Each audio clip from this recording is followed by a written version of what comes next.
Good afternoon, thank you. I understand that you are Cheetor's attorney? Yes, I am Cheetor. Sheikh Mohammed Cheetor. Now, do you have anything to say about your client? Yes. One, I'd like to tell the public I'm representing myself. I thought you looked familiar. Yes. This is me in my Muslim attire. Did you, I made this. As I told you before, did you, my clothing line for children. for Islamic children? Yes. No. Yes. Islamic children. Did you convert while you were under the bed? I converted to many things, Mrs. Kasani.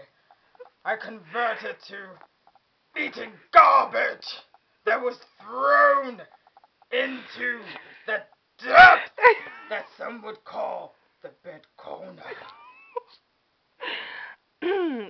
what qualifies as garbage?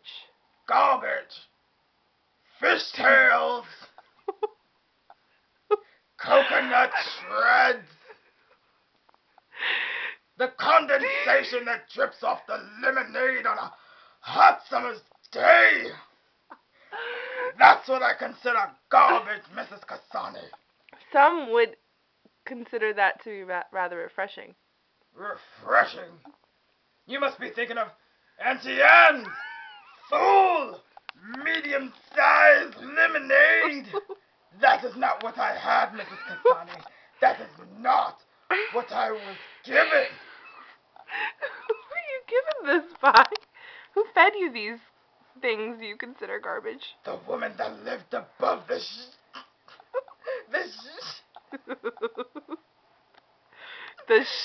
the woman that lived above the sheets. She gave it, yet she did not know she did. So, did you take it without her knowledge? Sometimes.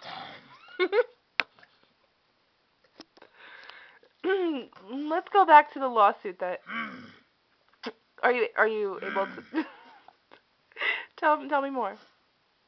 What do you need to know? I want to know what exactly you're suing for. I am suing for irreparable damage. Damage to what? My anus. I have specified many times of the hurt and pain that I have felt. In your anus? Yes. Can you divulge more detail? Can you divulge more detail? Yes, I can. What would you like to know? Well, what can you talk about specific incidences that caused your anus to be irreparably damaged? Yes, well, when I was forced under the sheets, under the covers, under the mattress. Do you know? It hurts so much to know I might never see my wife and kids again. For all I know, another alpha male has come and bitten the heads off of my offspring. I thought female cheetahs raised their cubs alone. I am not female. Okay, going back to your anus. It hurts. What happened? Emotionally and physically. Do you know who did this to you? This beast they call Wolfie. He is a beast of unimaginable proportions. This guy, right here. Look at him run away from the camera, because he knows he's guilty. Do you know what his motive was? Pleasure. That's the only one I can think of. My anus is so tight and tawdry. Tawdry? I don't know the meaning of the word, but I've always heard it used. And Tawdry anus. Is that what you're suing for? Yes, my tawdry anus has been violated. Oh, so what do you hope to win? Money. I need to start this clothing line for the children. How would the children benefit? By being warm.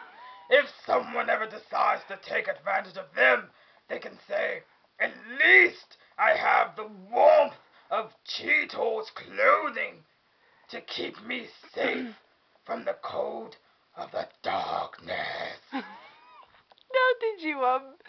did you make this beautiful item that you're wearing? It was under the bed, so I ripped the whiskers from my cheeks and the claws from my feet. Paws. And I sewn together what I could. And it worked. It really worked. I thought it worked. But after a while, I figured it was all in my mind. Because I got frostbitten. Now, was this bed in a house? Yes. A beautiful house. But I could not know of such beauty because I was confined to the depths of the underbed.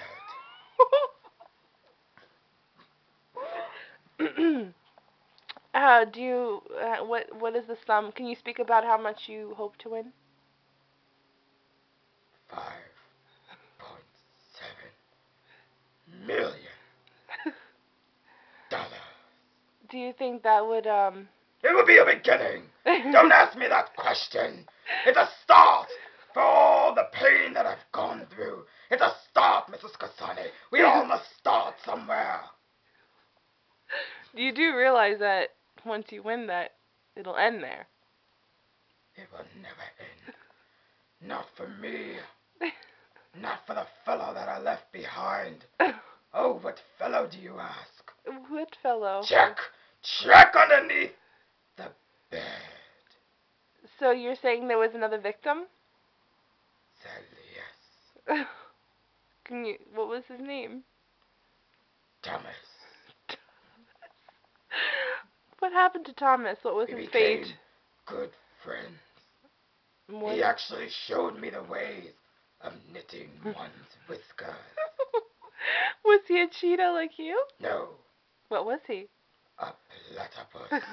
Don't ask me how he stayed alive on land and land alone.